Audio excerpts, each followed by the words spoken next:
Hi all and welcome to the Watch Lobby. In my hands today, I've got a piece released way back in 2016, which I've gratefully been able to borrow. I'm generally the guy that's unfashionably early to events, but in this instance, I'm super late to the party. In 2015, Seiko reintroduced us watch collectors to a reinterpretation of a really cool vintage diver's watch from the 1970s. It was very quickly dubbed the Seiko Turtle amongst enthusiasts across the world. It was the affordable Seiko diver's watch that packed the punch that collectors have been waiting for. A year after the release of the Turtle, Seiko partnered up with PADI. For those that are unfamiliar with PADI, it stands for the Professional Association of Diving Instructors. And what better way to showcase the ISO certified turtle diver than partnering with PADI? Which brings us to the piece in front of you. The Seiko Turtle SRPA21. Since then, we've seen many dial and colour variants released, so no matter your colour preference, if you like the overall aesthetics of the turtle, there will be something out there for you. Let's kick this one off by having a look at that eye-catching case. A lot of people initially got turned off the turtle by the on-paper measurements. We'll go over them now and really understand why the turtle wears so much better than the specs would suggest. Measured horizontally, we see a measurement of 44.6 millimeters. 48.5 millimeters measured diagonally to include the crown, and a relatively short lug to lug of 47.4 millimeters. A thickness of 13.2 millimeters, and a lug width of 22 millimeters.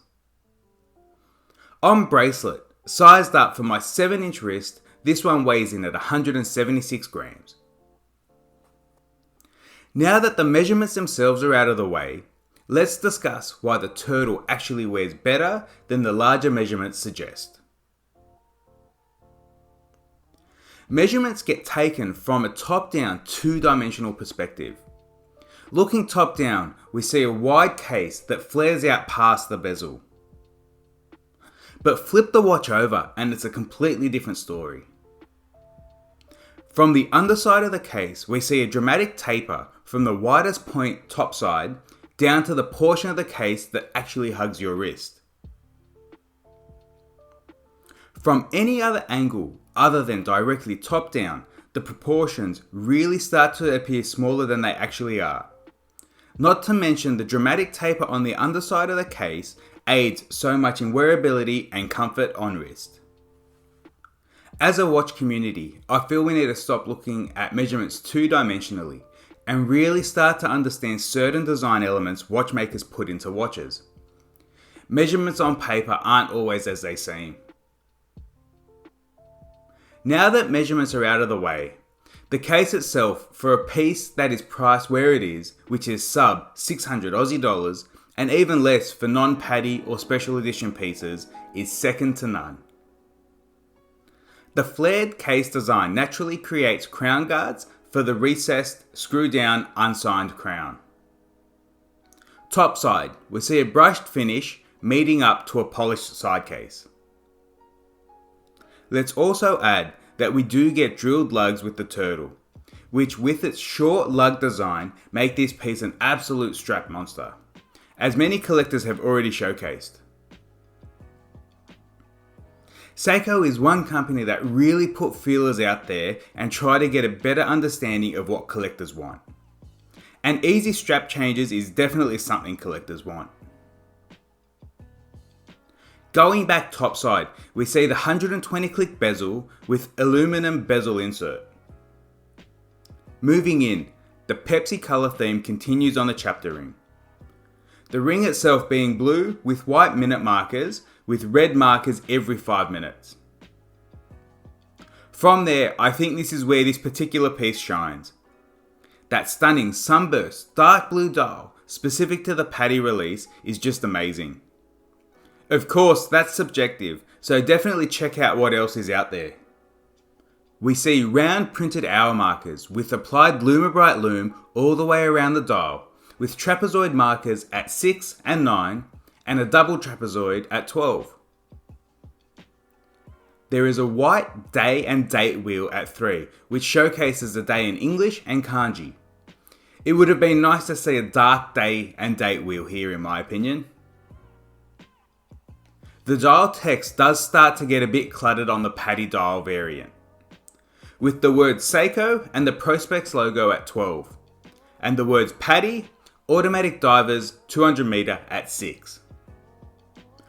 What changes compared to non-PADI pieces is the introduction of the word PADI at 6 o'clock, where the Prospex logo would generally be, which then means Seiko has pushed the Prospex logo up to the 12 o'clock position. What makes all the text worse though is there is no real conformity amongst the font. Obviously, PADI needs to be printed in the PADI logo format, along with Seiko and the Prospex logo. But looking at the 6 o'clock position, all 3 lines of text have different fonts. Not a deal breaker, but once it's seen, your eyes just always get drawn to it. To finish off the dial, we see a sword design hour hand with a large red arrow minute hand with a white lollipop seconds hand. To top it all off, we get a Seiko Hardlex crystal. Flipping this one over, we get a solid case back, which we see across all Seiko's ISO certified divers, along with the Seiko wave, as well as a light inscription of the words Air Divers 200 meter, Seiko, Special Edition, with the Prospex logo and serial number on the opposing side.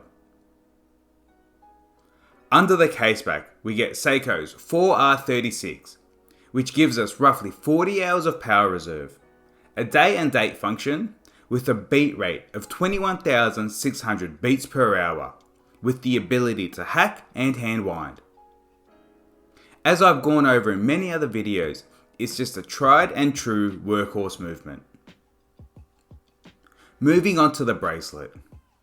For a Seiko at this price point, it's not all bad news. You'll see solid end links and a solid single piece link to make up the bracelet. All links are adjustable using the infamous pin and collar system. There is roughly a 2mm taper from the end link down to the last link where it meets Seiko's press clasp, which we've all come to love to hate. And like all of Seiko's divers, we have that hidden divers extension tucked away nicely. The clasp offers 4 micro adjustments, so finding the perfect fit should be fairly easy. A bracelet that I can't complain about too much for a piece priced where it is. Overall, I've really enjoyed spending time with this turtle. It'll be sad to give this one back, but I feel it's really opened the floodgates to a turtle purchase for my own collection. Keeping it objective, it's hard to point out any negatives on the turtle. 200 meters of water resistance, automatic hacking and hand winding movement, relatively solid bracelet, all packed in under 600 Aussie dollars, often less depending on the model you're after. Subjectively, the dial text gets me a little bit, along with the press clasp. If the dial text bugs you, there are plenty of other dial variants out there that wouldn't be as cluttered. And as for the bracelet, a fairly easy fix with the plethora of aftermarket parts available now for the turtle. If you're looking for one piece that can do almost anything at a relatively affordable price point, this might be the one. Don't let the measurements on paper scare you, as I personally think it wears a lot better than the measurements suggest. So if this is a piece you've had on your radar, what are you waiting for? Go for it. And just like that, we've come to the end of another video. I'd just like to take the time to ask that if you like this video or any of my other videos, it would greatly be appreciated if you could like, comment and subscribe to my channel. It really does help out a lot. And thank you for watching and stay safe.